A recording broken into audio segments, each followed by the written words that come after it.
Content ఎలా సృష్టించాలంటే ఉదాహరణ చెప్తాను. మన సినిమాల్లో ఆ హీరోయిన్ పాత్ర చూసి ఆ హీరోయిన్‌ని ప్రేమిస్తాం. నిజానికి అది ఆమె పాత్ర. కానీ హీరోయిన్ అలా ఉండదు కదా! బయట వేరేలా ఉంటది కదా! కానీ మనం బయట హీరోయిన్ మీద ప్రేమను పెంచుకుంటాం, అభిమానం పెంచుకుంటాం, ప్రేమిస్తాం. అట్లుంటదనమాట. అలాగే అప్పుడు ఆ పాత్ర వేరే హీరోయిన్ ఇస్తే ఆమెను ప్రేమిస్తాం. అట్లుంటది తప్ప ఒరిజినల్‌గా ఆ హీరోయిన్‌లు అలాంటోళ్ళు కాదు కదా! పాత్రన అట్లుంటది. మనం ఆ హీరోయిన్‌ని ఇష్టపడుతుంటాం కదా! ప్రేమిస్తుంటాం. అలాగే కొందరు ఆకతాయి పిల్లలు మగవాళ్ళు ఏం చేస్తారు, మగవాడికి వట్టిగానే వాళ్ళు లవ్ లెటర్ రాస్తారు. ప్రేమిస్తున్నాను, నా పేరు లక్ష్మి అని. కొన్ని రోజులు చాటింగ్ చేయడమో, లెటర్ రాయడమో, మొదలివ్వడం చేస్తూ ఉంటారు ఆట పట్టించడానికి. మనం అమ్మాయి అనుకుని విపరీతంగా ప్రేమిస్తాం. ప్రేమను పెంచుకుంటాం. కానీ ఆ తర్వాత తన అబ్బాయి తనే చెప్తాడు, లేకుంటే తెలిసిపోద్ది. అప్పుడు ఏం చేస్తామంటే ఇంకా కూడా తను అమ్మాయి అనే భ్రమలో దాన్ని ప్రేమిస్తూనే ఉంటాం కదా! నిజంగా లక్ష్మి అనేది ఉన్నదేమో అనుకుంటాం. కానీ మగవాడు అట్లా మనల్ని మోసం చేసి మగవాడి పేరుతో రాస్తా ఉంటాడు కదా! అట్లా అన్నట్టు.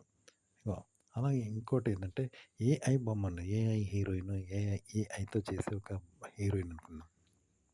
తను నిజంగా హీరోయిన్ అనుకోని, నిజంగా యాక్టర్ అనుకోని ఆమెను ప్రేమిస్తున్నారు ఆడియన్స్. తర్వాత తెలిసింది తను యాక్టర్ కాదు. అది ఏఐ బొమ్మ. సృష్టించిన బొమ్మే అని తెలిస్తే నిరాశపడతాం. కానీ నిజంగా ప్రేమ అయితే కోల్పోలేం. చూసినావా?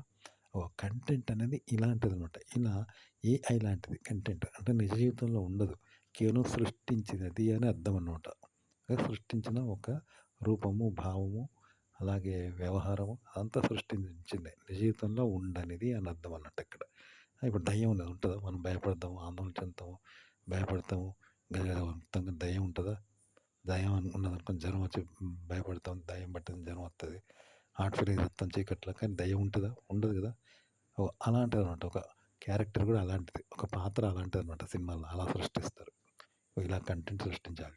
అలాగే ఇప్పుడు మన ఫ్రెండ్‌కు అబద్ధాలు చెప్తుంటాం. "ఏదో రాజుగారు స్టేట్ ఫస్ట్ వచ్చిండ్రంట పట్టిండ్రు వాడు మొద్దు." అందరూ "అబ్బో! గట్లనారా" అంటారు. రాజుగారికి ఇట్లేదురా అని ఏదో జరగని విషయం చెప్తుంది చూసినావా? ఆ! రాజుగారికి గా అమ్మాయి పడ్డదంటరా, లవ్ చేత్తాంది అని అనుకో. అరే! అబ్బా! గంత మంచి అమ్మాయికి ఈయన పడ్డదారా అని ఆశ్చర్యపోతాం కదా! రాజుగారికి ₹1,00,000 దొరికినాయంటరా అంటే ఆశ్చర్యపోతాం.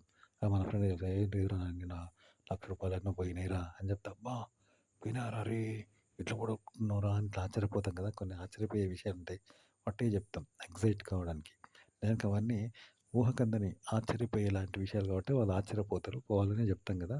ఇగో కంటెంట్ కూడా ఇలాగే క్రియేట్ చేయాలంటే ఇలాగే అడుగడుగునా ఇలా ఉండాలి. ఇలాంటి విషయాలు ఇలాగే చెప్పాలంటే మీరు క్రియేట్ చేసి చెప్పాలి. ఈ విధంగా ఒక ఆర్టికల్‌ని ఇలా మార్చి చెప్పాలన్నట్టు. మీరు చదివిన ఆర్టికల్‌ని గాని, ఒక న్యూస్‌ని గాని ఇలా మార్ఫింగ్ చేసి ఇలా క్రియేట్ చేసి చెప్తేనే చివరిదాకా చూస్తారు. నిజ జీవితంలో ఉండకపోవచ్చు, ఉండొచ్చు, ఉండవు ఎక్కువ.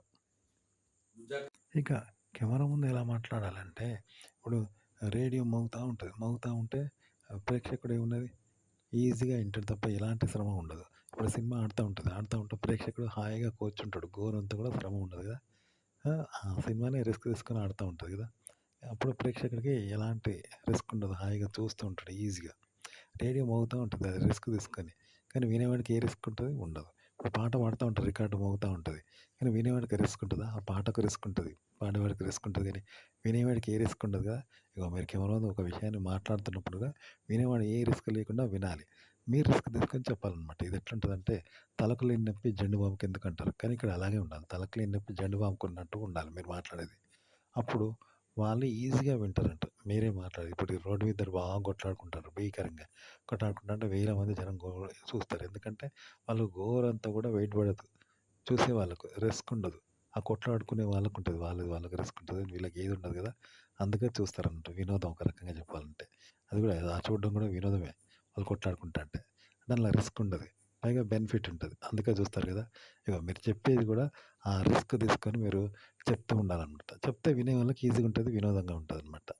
కాబట్టి మీరు నర్వస్‌గా చెప్పొద్దు. స్టామినా తెచ్చుకొని చెప్పాలి. బాగా ఎంటర్‌టైన్‌మెంట్ అనమాట. ఇప్పుడు పెళ్ళిళ్ళకి బ్యాండ్లు కొడతారు చూసినావా? అట్లా మీరు చెప్పేది గలగల ఉండాలంట. ఉంటే ఆ రిస్క్ తీసుకొని చెప్పాలి. నర్వస్‌గా చెప్పకపోతే కంటెంట్‌ని చెప్తే వినే వాళ్ళకి రిస్క్ ఉండదు. వినోదం ఉంటదనమాట. అందుకోసం చూస్తారు. ఓకే. కంటెంట్ ఎలా సృష్టించాలంటే ఇప్పుడు అక్క, చెల్లి అని మనం వరుసలు పెట్టుకుంటాం. ఇవన్నీ అక్క, చెల్లి, తల్లి అని పెట్టుకుంటాం కదా! అది తల్లి లాంటిదంటాం. అలా చూస్తా ఉంటాం. ఆ చెల్లి లాంటిదంటాం కదా! ఆ దృష్టితో చూడొద్దు కళ్ళు పోతాయి అంటాం. కానీ జంతువులకున్నాయా? తల్లి, చెల్లి, కూతురు, ఇవన్నీ ఉన్నాయా? జంతువులకు అన్న, తమ్ముడు ఇవన్నీ లేవు గదా!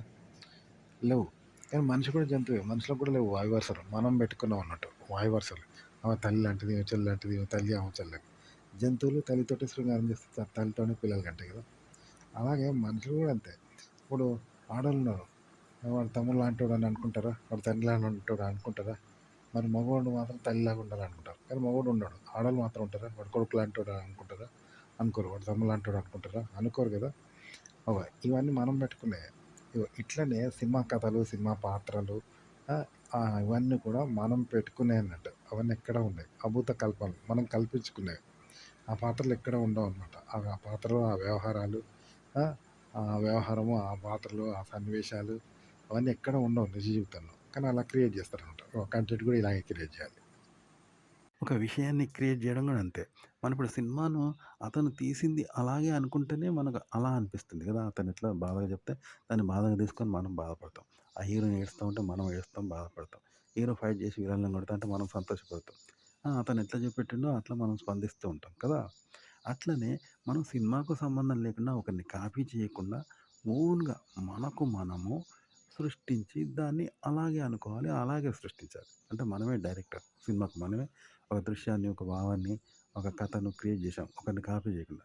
చేసి మనం ఎలా అయితే క్రియేట్ చేశామో అలాగే జనాలకు చూపించాం. అలాగే చెప్పాం. అప్పుడు వాళ్ళు అలాగే తీసుకుంటారు ఆడియన్స్. కానీ ఇది ఎవరికీ కాపీ చేయొద్దు. మరి కాపీ చేయకుండా ఎలా సృష్టించాలి? అంటే ఇప్పుడు పొద్దున్న లేస్తే మనం ఆట పట్టిస్తాం. ఆ! పొద్దున్న లేస్తే ఫ్రెండ్స్‌ని ఆట పట్టిస్తాం, పొగుడుతాం, లేనిలేని మాటలు మాట్లాడతాం కదా! సరదాగా నవ్వులాటకు. ప్రేమించడం అదా, ఇదా, ఇదా ఆట పట్టించడం, జోక్స్ ఇవన్నీ ఉంటాయి. ఇవన్నీ జెన్యూనే గదా! మనం స్క్రిప్ట్ ప్రకారం జేయం గదా! నిత్య జీవితంలో ఎన్నో కల్పిత మాటలు, జోకులు, సరదాలు, సంతోషాలు ఇవన్నీ స్క్రిప్ట్ లేకుండానే చేస్తాం గదా! ఇగో ఇలా మీరు చెయ్యండనమాట. చేసి దాన్ని స్క్రిప్ట్‌గా చూపెట్టండి జనాలకి. అదొక స్క్రిప్ట్‌లాగా చేసి అది స్క్రిప్ట్‌గా జనాలకి అలాగే చూపెట్టండి. చూపిస్తే దాన్ని అలాగే జనం తీసుకుంటారన్నట్టు. మీరెలా చెప్తే అలా. కానీ ఒకరిని కాపీ చేయొద్దు. చేయకుండా చేయండి. ప్రతి మనిషిలో పొద్దున్న లేస్తే నిత్య జీవితంలో క్రియేటివిటీ ఉంటది. ఇప్పుడు జోక్సు నవ్వు మాట్లాడుకోవడం, నవ్వులేసుకోవడము, జోకులు చేయడము ఎన్నో ఉంటాయి గదా! గొడవ పెట్టుకున్నా గానీ అవన్నీ ఫైటింగ్ చేసినా ఇవన్నీ స్క్రిప్ట్ ప్రకారం చేస్తామా? జెన్యూన్‌గా చేస్తాం గదా! దీన్నే తీసుకొని స్క్రిప్ట్‌గా చేయండి. చేసి అది స్క్రిప్ట్‌గా చెప్పండి. అది అలాగే తీసుకుంటారు. మనం ఇప్పుడు సినిమాను బాధను బాధగా తీసుకుంటున్నాం. సంతోషాన్ని సంతోషంగా తీసుకుంటున్నాం. వాళ్ళిద్దరు డాన్స్ చేసి ఎగురుతుంటే అది డాన్స్‌లాగా చూస్తూ చప్పట్లు కొడుతున్నాం గదా! అలా మనది గూడా జనం చూస్తారనమాట. కాబట్టి ఒకరిని కాపీ మాత్రం చేయొద్దు. మీరు సొంతంగా చేయండి. మీకు కలిగిన భావాలు, ఆలోచనలతో.